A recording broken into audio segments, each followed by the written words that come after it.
Brisbane and Sydney a must win for both clubs to bounce back into the win column after 2 embarrassing losses. Stick around for the end of the video where we break down the statistics of the umpiring this far. 5 minutes into the game without a free kick is unusual, but we've got a clumsy error from Hipwood giving away the simplest of push in the backs you can get. Neil taken high in the tackle, raising both arms, professionally done. Francis tried to take Cameron on, partially successful until Robertson crashes into him for a holding the ball prior opportunity. A kick in by McKenna goes out on the full by a long way, and I just don't see how you can do this in the AFL. It blinds me, honestly. I guess he wanted to get it away from the 2 Swans players, but if that's your end goal, just aim elsewhere given the amount of tolls in the Lions team. Bailey is taken in a tackle and is dispossessed for holding the ball, incorrect disposal. Pretty self-explanatory. He didn't have prior when he was immediately tackled, but didn't dispose of it correctly as deemed by the umpire, which doesn't need prior, and this was a good call, much to his anger. Holding the ball prior opportunity this time as Leicester went for the fend-off and was dispossessed. Rowbottom a little unlucky with an along the ground kick to push the ball forward. Players ahead but missed McInerney. I think this is a little stiff considering there was a Swans player close by, but I don't hate the decision if consistent either, so we'll put this in the middle for now. An unreal mark by Cam Rayner in his 100th game. We don't see many pack marks like this anymore, and when we do see them we have to get up and about even if it isn't your side. Quality mark but didn't go on to finish, which for me is what makes a quality mark an exceptional one. This insufficient intent call was very stiff. Lloyd with the ball spots up Warner running the outer wing, and it looks like Parker gets in the way of the kick and sort of smothers the ball towards the boundary to look as though Lloyd isn't keeping the ball in play, which doesn't do him just as he is pinged for it. The call is incorrect, but the umpire must have been blindsided. Nevertheless, incorrect is still incorrect. Not a fan of this call either. McInerney ducked his head going for the ball, and it's good to protect the player going for the ball, but not when they've ducked and lost prior opportunity. It doesn't even look as though Ashcroft's hand touched his face, so it must have been his knee, which again, McInerney had ducked into. Holding the ball prior opportunity should have been paid to the Lions here. With 20 seconds left in the quarter, Neil gets swamped from behind for a push in the back. Only 5 or so seconds left, and Rowbottom again pinged for insufficient intent, kicking the ball toward the boundary line along the ground. This was definitely insufficient intent, as there was no one in proximity, and not a good enough job was done to keep the ball in play. Dunkley gets grabbed high to start the second quarter, a bit clumsy here by Papley. Florent trying to do too much with the ball gets pounced by Rayner, and a few fans and even the commentators suggesting that the ball was knocked out in the tackle, but there's a couple of key things. Florent had almost half a decade to dispose of the ball in the square, so there goes prior opportunity entirely, and then the fend-off which failed and was dispossessed, holding the ball every day of the week. It's not Rayner's fault that he only controlled the ball with one arm trying to fend, so definitely not knocked out in the tackle. Good call. Rowbottom again is pinged, this time for holding the ball prior opportunity, had time to dispose but crashed through too many players and loses control, and the umpire with no other choice pays this a free kick. I think the umpire feels a little bad for Rowbottom now as he picks up a free kick for getting pushed in the back. Not a whole heap in this one, but definitely in the back. Another one to Rowbottom being held by Neil before gaining possession. Good call. Robertson gathers the ball and Blakey in chase wraps him up as Robertson was slipping and falling to the ground, and the umpire calls for the ball. This surely has to be holding the ball. He gets the ball and tries to change direction of his run, falling to the ground, and it's not Blakey's fault that he slipped over and didn't dispose of the ball. Plenty of time and plenty of prior. Incorrect call. Coleman taken high in a tackle, dropped the leg and put the shoulder into the arm of the tackle and drew it nicely. A very hard tackle to pull off, and you almost need to take them at the waist and leave their arms free in hope that your teammates are able to pounce on the handball receive. Wicks the thug has absolutely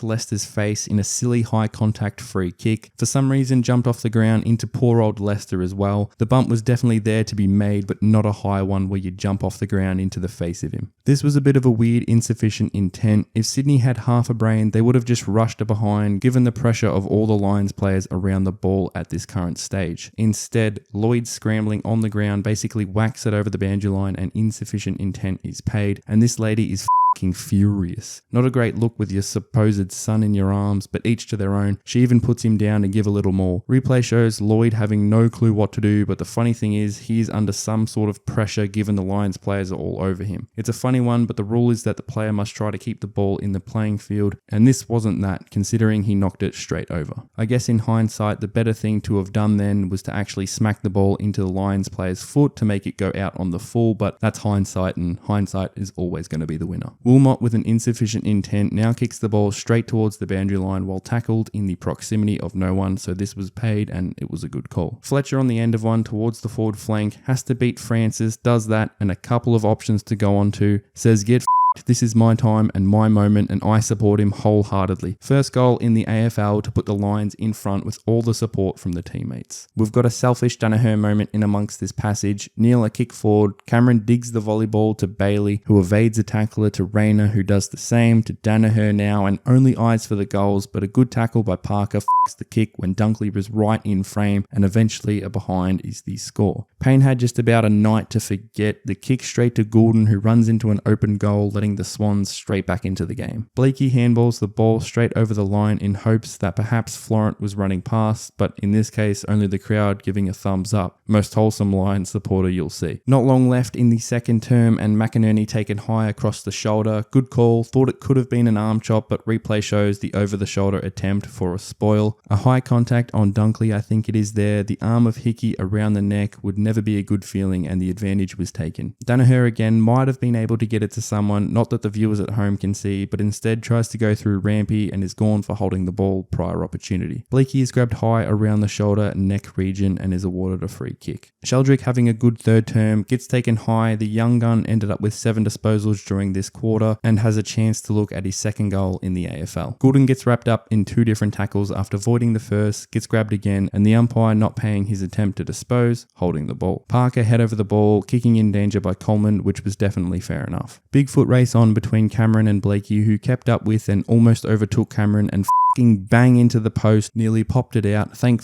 there's padding on there, otherwise you'd be going home an amputee. Glad he's okay, because that shit could have been a lot worse. An absolute joke of a dangerous tackle. Berry, given the order to play hard like most footballers out there, grabs Hayward in the tackle with an arm free, decides to ride the tackle out, but Berry pays the ultimate price, a dangerous tackle. Berry lets the umpire know about it too and gets reported for rough conduct. Berry didn't even sling the tackle. It was all momentum, and he honestly just held on to Hayward, who was the one looking to dish the ball to the teammate, as most smart midfielders and players, when they get tackled, they tend to stay in the tackle if they can't break it and swing themselves around until they see a friendly jersey. In this case, the umpire shouldn't have called this anything but my ball and throwing it in the air for a stoppage. Danaher gets a gimme call soon after the supposed dangerous tackle, which looked a little soft, especially when he ducked his head. I'm overturning this one. Incorrect. Ducked head. Fox swings his arm around Ashcroft to avoid a tackle and then is wrapped up by McInerney as he had prior to get rid of the ball. Late in the third quarter, Coleman gives away a free kick for this flying push in the back, quite unnecessary but good airtime. Hayward is pushed in the back to open the fourth quarter, quite a simple call and definitely there. This was quite bizarre and stunned me honestly. Payne concedes the mark and then randomly slaps the ball out of Amadi's hands and gives away a 50. He reached in like a kid at a candy store and then pleads with the umpire like, "No, I'm sorry mummy, I'll put that back." And you just know his father isn't happy, going to get beat up later tonight, not looking good. Stevens ducks his head into the Neil tackle, similar to the Danaher one, but that one was paid high. No consistency, but at least the correct call this time round. Danaher gets blocked by Melican, but the umpire not having a bar of it. Danaher couldn't get a clean jump at the ball and Melican never looked to go for the ball, so in this case a block needs to be paid. Oh, and of course Danaher is